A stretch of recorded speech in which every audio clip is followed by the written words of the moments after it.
Joining me on this new Speaking of Women's Health podcast is nurse practitioner Alex. We call her Babs Babuscak. And she joined our Center for Specialized Women's Health, and we're so excited to have her here for an interview on all things that women need to know about. Let me tell you a little bit about her. She earned her Associate Arts and Associate of Nursing here in the Northeast Ohio area from Lakeland Community College. And then she went on to get an undergraduate degree in nursing from Ohio University. And from there, she went to the University of Cincinnati, where she got a graduate degree for family nurse practitioner. So she is a certified nurse practitioner in our OBGYN and women's health department at the Cleveland Clinic. And she spends the majority of her time in our Center for Specialized Women's Health. Welcome, Babs. Thank you. I'm excited. Well, we're so excited to have you as a guest, and we're so excited about you personally. Just the other day, we had a baby shower for you. Do you want to tell us about you expecting your first baby? Yeah, I'm expecting a baby girl on January 23rd, which I hear is a very important day. And you have a name picked out for her? Yeah, we're gonna call her Eloise for short. Eloise, that is so beautiful. I'm so excited for you and your husband. Thank And you. for any of our listeners, if you want to go on our speaking of women's health.com site, we posted those in and around Thanksgiving of 2023. But this podcast will podcast probably after you have your daughter in season 3. And so what we're going to talk about, and it's been a popular topic on our speaking of women's health.com site, one of the most searched items and hits is on vulvar care, what women need to know, also about cramping and spotting and non-sexually transmitted vaginal conditions like yeast and bacterial vaginosis. Those are so common and so irritating, and it's so nice to be able to get in and get a great exam and care from people like you and like Dana Leslie, who we've also had on this podcast and we'll probably have again on season 3. So why don't we just start with you talking about what's proper and appropriate care of the vulva? So, top priority for care of our vulva is mainly to keep it dry and to keep it free from irritants. We suggest wearing loose clothing, avoiding the synthetic fabrics and tight clothing like your yoga pants, your spandex. We Long like to use underwear. long under, yes. Thong underwear, yeah. Thongs, yep. And thongs, yep. We recommend using cotton undergarments. They're allow for breathability. Avoiding going to bed without underwear is also recommended. And we say this because underwear can help protect the sensitive genital area from irritations or infections that can be in the bedding, especially if we're hot sleepers at night. We can keep the moisture in, and that is true for perimenopausal and menopausal women as well. We recommend getting some type of physical exercise daily, so cardio and strength, which is a great exercise regimen for us women, but we should shower soon after. We don't want you staying in those moist clothings very long. When showering, we suggest to use warm, not hot, but warm water to wash the exterior vulva. And we like bar soaps like Dove and Ivory and Cetaphil. Any unscented, sensitive soap will do. And we want you to keep away from rags and sponges when washing the vulvar area. Instead of, we can use our hands and wash the vaginal area. So we like to suds up our hands and lightly wash the outside of the vulva. And that should be the last thing you wash in the shower before you step out, grab that clean towel, and pat dry and avoid the excessive rubbing. That is so important. And I hate to admit it, but I was getting ready for my recent gynecologic exam with one of your partners, Dana, and I just overwashed myself so much. I was rushing and I'm trying to get ready and be super clean. And I actually gave myself a Yep. bladder infection. And we will have a podcast, or maybe it's already just posted, on urinary tract infections. And so the urethra is so small and so close and very delicate, and too much soap or too much trauma is not good. And so we women certainly have issues with a delicate vulva, and you'll have fun changing your daughter's diaper and taking care of her little Yes. delicate vulva. I had boys, and so when my granddaughter started to arrive and I'm about ready to get my third granddaughter, it was just shocking to have to change the dirty diaper, because it's like, oh my goodness, you have to take care of the vulva and the vagina. And it was just Yeah, a lot easier to clean little boys up for diaper changes. that's what I hear. And then when I was giving my granddaughters, they like to take baths in our little whirlpool, and I put Epsom salts. And my son was like, "Well, you shouldn't be doing that, mother." And I said, "I did it with you guys all the time. I raised three boys." And he looked at me. He goes, "They're girls." I'm like, "Oh, I get what you're talking about." But fragrances and bubble baths and those kind of things can be very irritating. And so Epsom salts is just magnesium. Sulfate is just a natural salt. But do you have any comments about women who like to take hot baths or sit in hot tubs, or they love the water? Well, water's great. Hot tubs are great. I myself personally love a good bubble bath to relax and unwind, especially giving birth in 2 months. I love my bubble baths. But it's very, depending on what we use and the fragrances. I know we all love our Bath and Body Works and our smelly soaps and everything. But we just want to make sure that once we're done, we're getting up and doing like a thorough cleanse with those appropriate, the Dove, the Cetaphil, the Ivory soaps The very mild afterwards. ones. I always Yes, ask very women mild. what type of soap they use. And when they say Irish Spring or these really harsh ones, that might be fine for Yeah. your husband or maybe fine for your feet, and maybe even hands, but not the vulva or the nipples.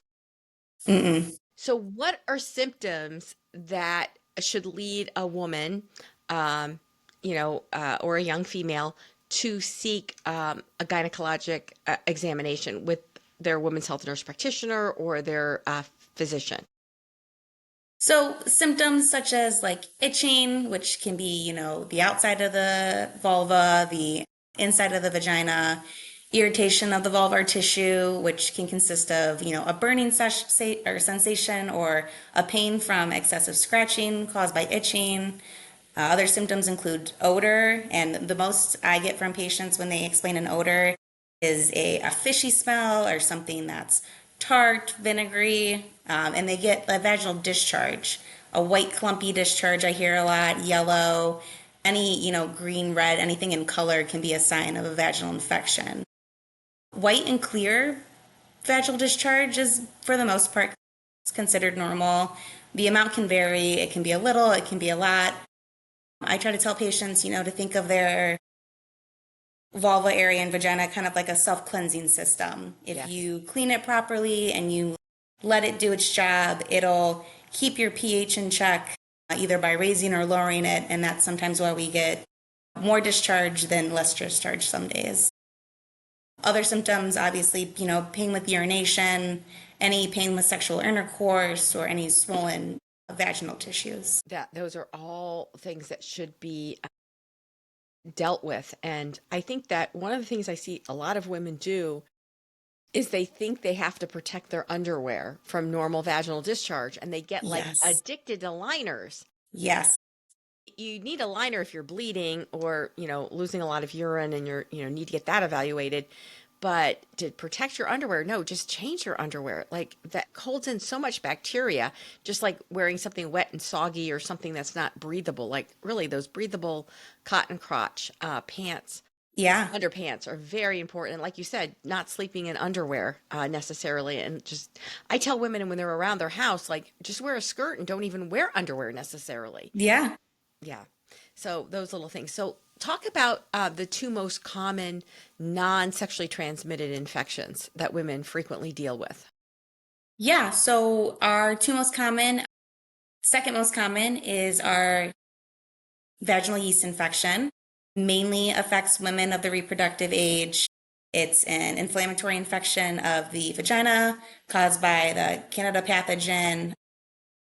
Yeast can grow in all parts of the body, but there's a certain types that grow mainly into the vagina, which is what we call our yeast infections. Most common symptoms of the yeast infection includes itching, irritation of the vulva, as well as around the opening of the vagina.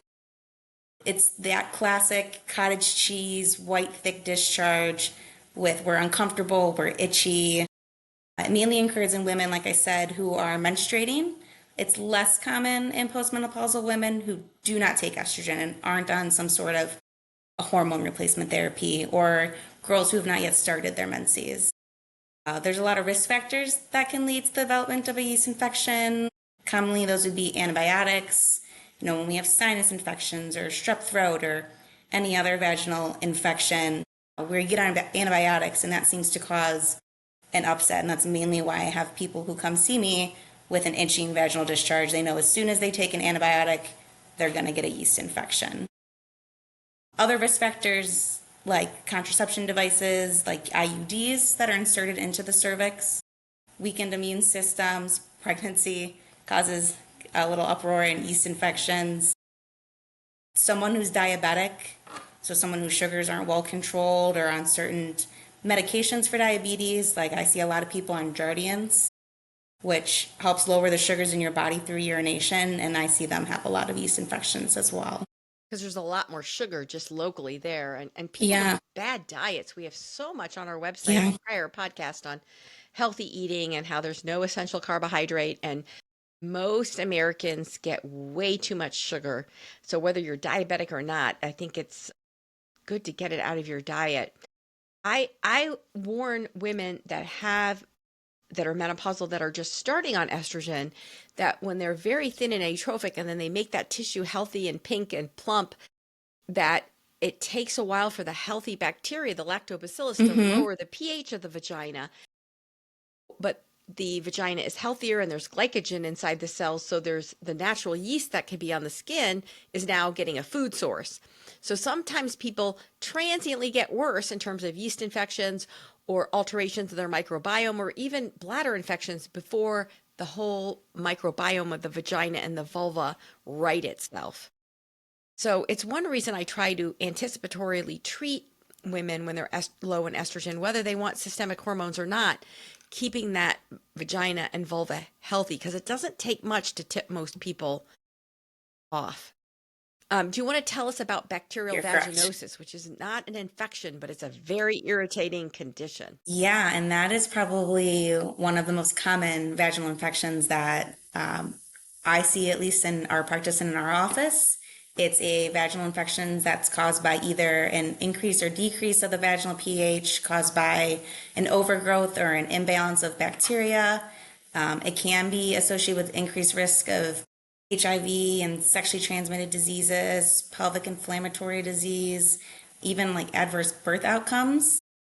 A rise in bacterial vaginosis can be associated with increase, like you were just saying, the pad use, the tampon use, the different soaps and cleansers we use, the ones that are like scented and those essential oils. We want to make sure we're not vaginally douching or using any vinegar type baths. I have a lot of people who come in and use apple cider vinegar baths that they find on TikTok or they Google it and they can see it. And we want to stay away from engaging the use of the over-counter products such as Summer's Eve, Honey Pot, Vagisil. Although signs for bacterial vaginosis aren't as common as those with yeast infections, you usually experience that fishy, acidic, tart odor. It's usually pretty indicative of BV, although not always. BV can commonly cause, the vaginal itching, the irritation, the discharge. And that's what we see sometimes with our patients who come in who have that cramping and spotting. They're not necessarily on their menses, but they're getting this, little spotting with this vaginal irritation. And that's just one of the main tests we run. As soon as someone complains of that, that's a test we run to make sure they don't have an infection. Yeah, and it's so important to get evaluated. And if there's any concern about sexually transmitted infection, that can be evaluated as well. I have found over the years that a lot of women with recurrent bacterial vaginosis are low in vitamin D, which affects the immune system. And I think it was my third podcast of season one was all about vitamin D. And since that podcast, there's been even more research about the benefits of this pro-sterile hormone. So when I see women with recurrent vaginitis, I'm concerned about their vulvar care, about their sugar levels, about their vitamin D levels, their general health, and what other medications they're on. Like you mentioned, Jardiance, which excretes sugar in the Hmm. urine, so it can increase both bladder infections as well as, vaginal yeast infections, which are terribly itchy and terribly uncomfortable. One of the things I tell women as a tip is to keep refreshed vaginal gel, which you can get online or Yeah. at your local pharmacy, because it's just pure lactic acid and it lowers the pH of the vagina, which keeps it acidic, and that helps lower or maybe even stop in its tracks really early yeast or really early BV that might help prevent someone from having to come in and having to take off from work or take off from taking off their kids, taking care of their kids or grandkids, and maybe it might just nip it in the bud. Can you talk about the home test for yeast and BV, like the pH test kits? So the test kits that you can get at any CVS or Walgreens are great. We do recommend they come and see us for it. Unlike, you can't really get a urine sample, you need to do an actual swab. There's no urine sample, like I said, no urine sample like to confirm STDs. We in the clinic test for BV and two types of yeast. That's what our swabs test for. And we treat accordingly. Come up with a yeast infection, number one we go to is the fluconazole, which is also known as diflucan. If someone comes and, has an infection of BV, gold standards that metronidazole, also known as flagyl. The only thing with the metronidazole for some people is that it can be super harsh on their stomach. They complain of a lot of nausea and vomiting, and we do have a gel that they can use instead. And But there could be interactions with alcohol, even alcohol mouthwash. yeah, So I usually recommend to that abstain flushing effect, yeah. from that. And the two types of yeast, do you want to talk about the regular common Canada albicans and then Galabrata and some of the different symptoms that might make you think of a more resistant yeast? Yeah, so the Canada albicans, that's like I said, our most common vaginal yeast infection. That's what, like I said, we treat with diflucan or the fluconazole. You take one pill for 3 days. We usually give a backup pill. Sometimes it takes a little while to get rid of those pesky yeast infections. The Candida glabrata is a different kind of yeast. It is not going to really respond to the diflucan. When we have that, we usually tell our patients to use boric acid suppositories, which you can buy over the counter. They can buy over the counter. And we do have uh, Brexafem is the brand name of Iberga from, which is very good at actually killing yeast, but it's pretty expensive. And we have a lot of information on speakingofwomenshealth.com about all different types of options for treatment so that a woman, if she thinks she may have this, can arm herself so she's ready to understand the different treatments. And you have been listening to the Speaking of Women's Health podcast, and I am your host, the executive director of Speaking of Women's Health, Dr. Holly Thacker, and I am talking to nurse practitioner Alex Babuscak, who is in our Center for Specialized Women's Health, and she was talking about these home test kits and how do women do it? Should they know what their vaginal pH is? Or, I mean, some people like to really follow all their own health indices. Other people don't want anything to do with it. And they just want to go see a healthcare clinician to take care of them. So we had talked about ways to prevent infection with vaginal refresh. We want to switch gears a little bit and talk about other conditions that can really cause a lot of pain? Can you tell us what lichen sclerosis is and how you see it and how you evaluate and treat it? So lichen sclerosis is another one of those vaginal infections. Typically, I don't really see a lot of that at our practice. I know we have a lot. We have a wonderful vulvovaginal clinic at the Cleveland Clinic that helps take care of that. But they have this like very like itch scratch cycle. They're super itchy. They scratch at it. They have a discoloration usually of the vulvar area. What I usually basically do is send them with a steroid cream, something like clobetasol. Yes, it's an autoimmune condition, and a lot of times it's misdiagnosed, even by experienced women's health clinicians. I've seen that at least in a lot of postmenopausal women, it certainly gets worse when they're low in estrogen, but estrogen will not treat it. One of the old fashioned treatments, like what I started practice way back when, was topical testosterone ointment. And sometimes I'll still use that off label, but in randomized controlled trials, really a potent steroid like clobetasol ointment. I personally favor many times prescribing ointments for the vulva as opposed to creams Yeah. because there's some differences. And of course, our dermatologists are very expert about lotions, which are more drying, and then ointments, which are the most moisturizing. Mm-hmm. But it's a chronic condition and it's not something that you cure, you just control. But some of the things that we worry about when someone has lichen sclerosis could actually be vulvar cancer. So if it doesn't get better, then I definitely recommend a punch biopsy of the vulva, which is, of course, very sensitive skin, to be biopsying around the labia minora or the introitus, the opening of the vagina, or anywhere near the clitoris, which is very vascular. So I think it's good to have experts to refer to, people who can look with a microscope, but we don't want to miss vulvar cancer, which is associated with the human papilloma virus. And that's one of the things you test for when you do pap smears, right? You test for HPV. H. And I guess I can't make enough of a plug to our listeners and to our clinicians to get those pap smears.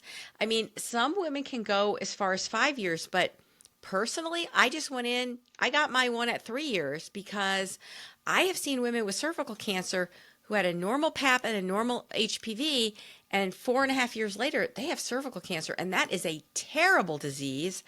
It can It be is. very devastating.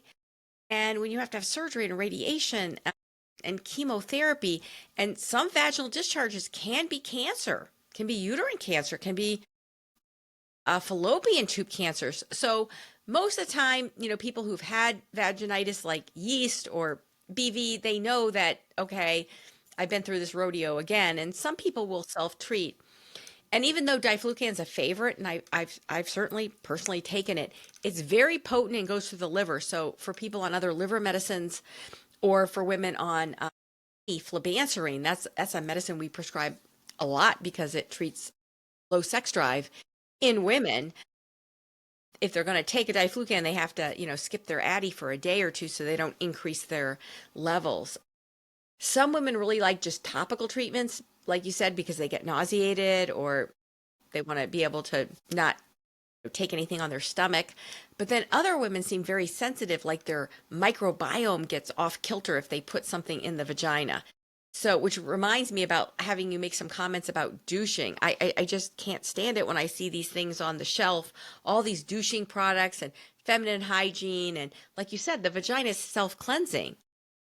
It is, and it's very sensitive. So we start adding, putting things that don't need to be up there or part of it. And that's how we start with all these BV yeast, all of these different vaginal infections. And one tip, and I don't know if you have any techniques on how you talk to patients because you don't want to, obviously it's a very sensitive information to talk about how people take care of their private parts, or as Yes. my granddaughter Artemis calls them, passports. She was uh, in in the airport with Passports. my son Stetson, who's been on our podcast, and they were coming back from Europe. They had been on 3 planes over 24 hours, tired, and she starts whacking him near his belt line where he had their passports, and he said, hey, don't hit the passports. He physically meant the passports. She thought Yeah. he meant the private parts, Oh so my she gosh, calls that them the is too passports. cute.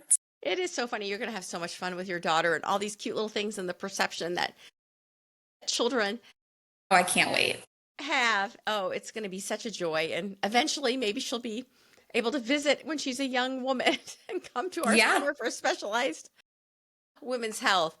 But getting back to talking to people about sensitive things, I found with BV, certainly some partners, women that are with some partners are more likely to get BV just from the bacteria normally on the male genitalias, Yeah. or if they're using, toys, or, if they're with a female partner and that female partner has BV, it increases as well. It's not sexually transmitted, but it is sexually related.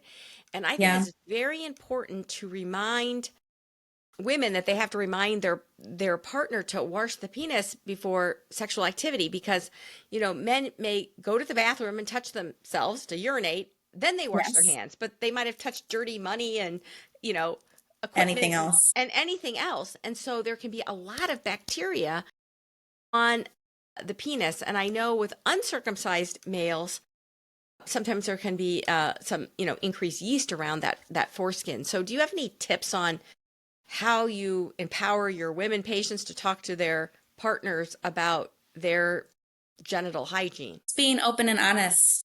I mean, if they're your partner and you're, sexually involved and, with each other, it's just, they have to be informed. Sometimes they don't know. They don't know proper hygiene. I find a lot of young males don't really go see physicians or their doctors and get their regular routine checkups. And so they can be an advocate for them and let them know. I mean, I don't think anybody wants to be the cause or the reason for any any discharge, anything like that. Vice versa for anybody.